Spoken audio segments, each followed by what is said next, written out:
I'm shocked. I'm shocked. Yes, go ahead.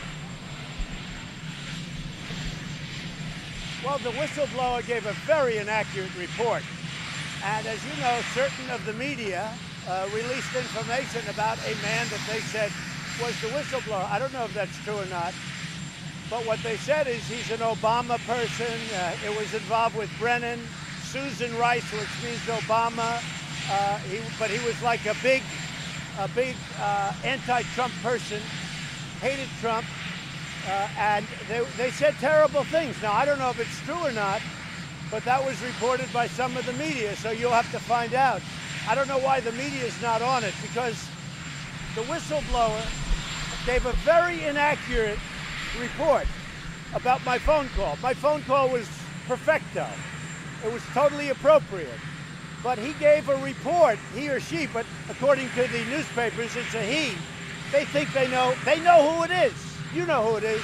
You just don't want to report it. CNN knows who it is, but you don't want to report it.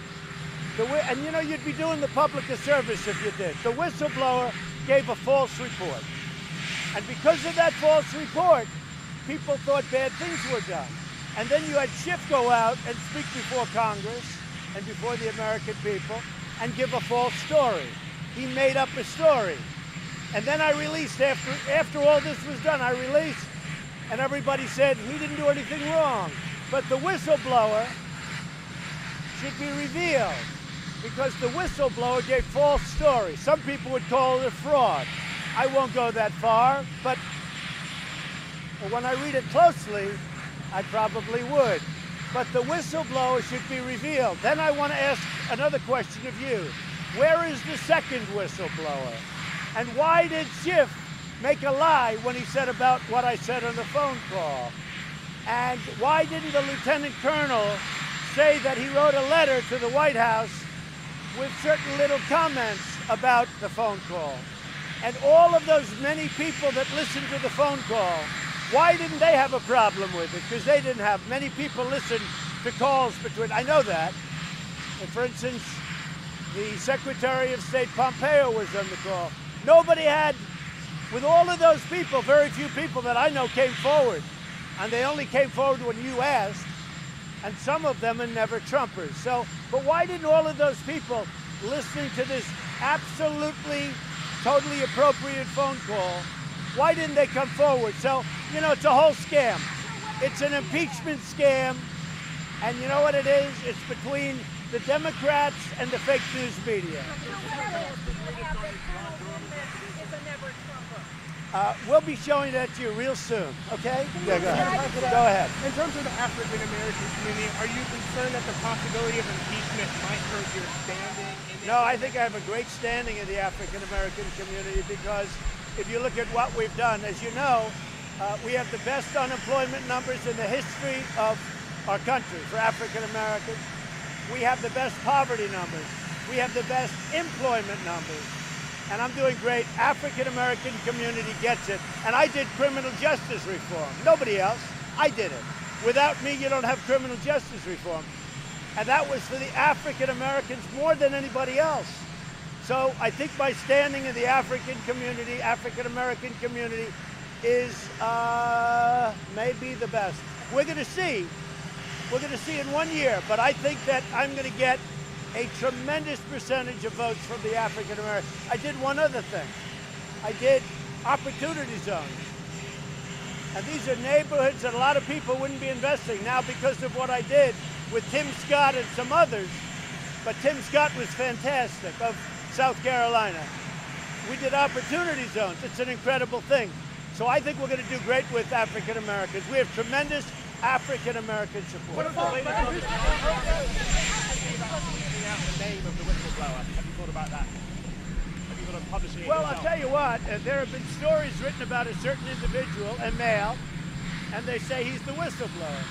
If he's the whistleblower, he has no credibility, because he's a Brennan guy, he's a Susan Rice guy, he's an Obama guy, and he hates Trump, and he's a radical.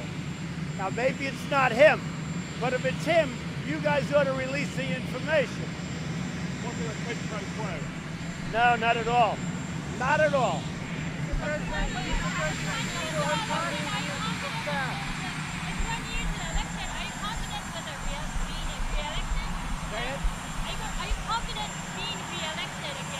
confident. Our poll numbers are great. We're doing very well in the polls.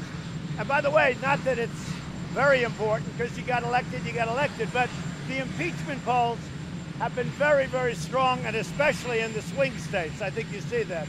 The swing states, they don't want to hear about it. And we have polls. People don't want to hear about impeachment. The only one that wants impeachment to talk about it is the fake media and the Democrats, who basically, they work for the media. The way I look at it, the Democrats work for the media.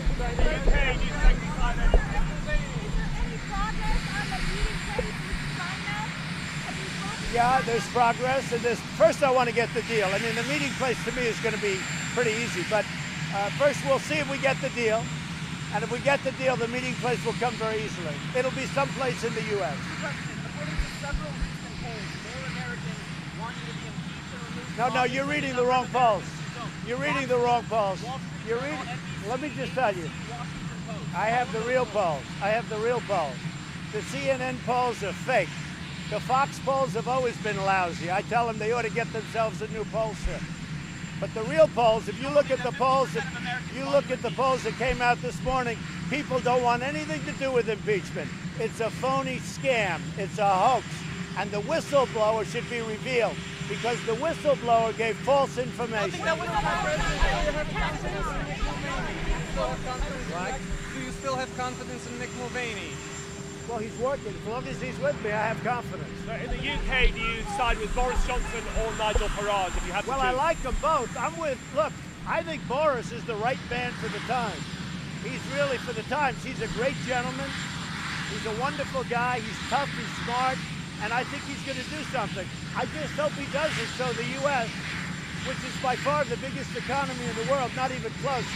Since I took office, we picked up trillions of dollars, trillions. And frankly, China has lost trillions of dollars, as you very well know. We're far and away the #1 economy in the world. And if you do it a certain way, we're prohibited from trading with the UK. That would be very bad for the UK because we can do much more business than the European Union. So I think Boris will get it right. They're both friends of mine.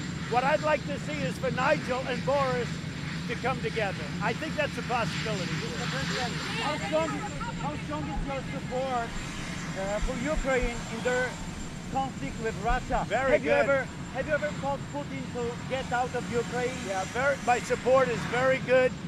My relationship with Ukraine is very good. My relationship with Russia is very good. My relationship with China is very good. People don't understand. I get along, but nobody's going to mess with me. Do you have any status update on the John Durham investigation? The John Durham investigation is moving along. That's up to Attorney General Barr, highly respected. John Durham is one of the most respected prosecutors in the last 50 years of this country. And I let them do their thing. It's Bill Barr and John Durham. And what they come up with will, I think, be very meaningful. We'll see what happens. I do not get involved with it. That's up to them. And by the way, I'd be allowed to get involved with it if I wanted to. But I chose not to. It's up to Bill Barr. But the John Durham investigation is a very important, I feel, one of the most important investigations in the history of our country. Okay? Do you have a date or a venue for the president? Say it? Do you have a date or a venue? No, we don't, but it could happen. Something like that could happen. I know they'd like to meet, and something like that could happen.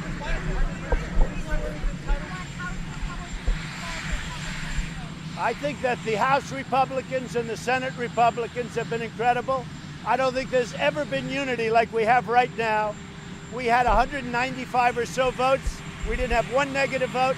The only one that had negative votes on the whole impeachment scam were the Democrats. I think Nancy Pelosi has lost her mind, and I think, frankly, that she should go back home to San Francisco.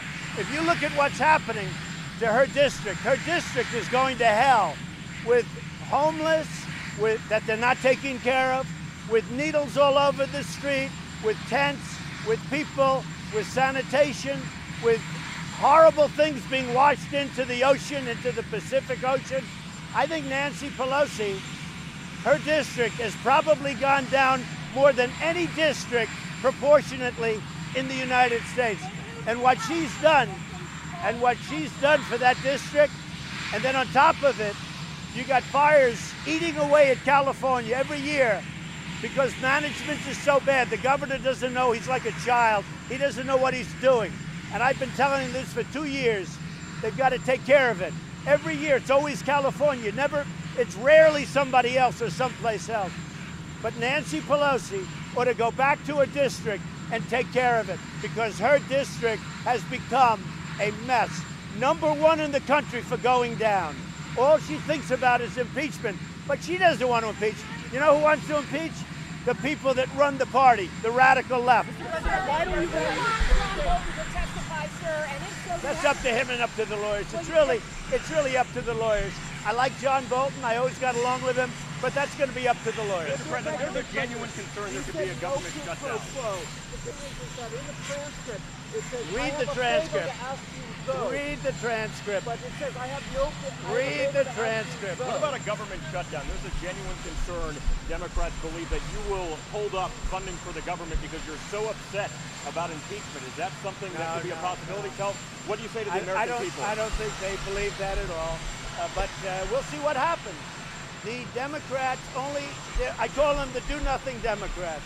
They're doing nothing. They're not getting USMCA done. Everybody wants it. Even the Democrats want it. They're not getting anything done. Even guns, they don't talk about guns.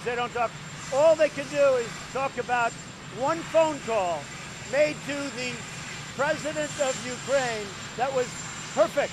It was perfect. It was a perfect phone call. And they're hanging their hat on this one phone call. And you know what?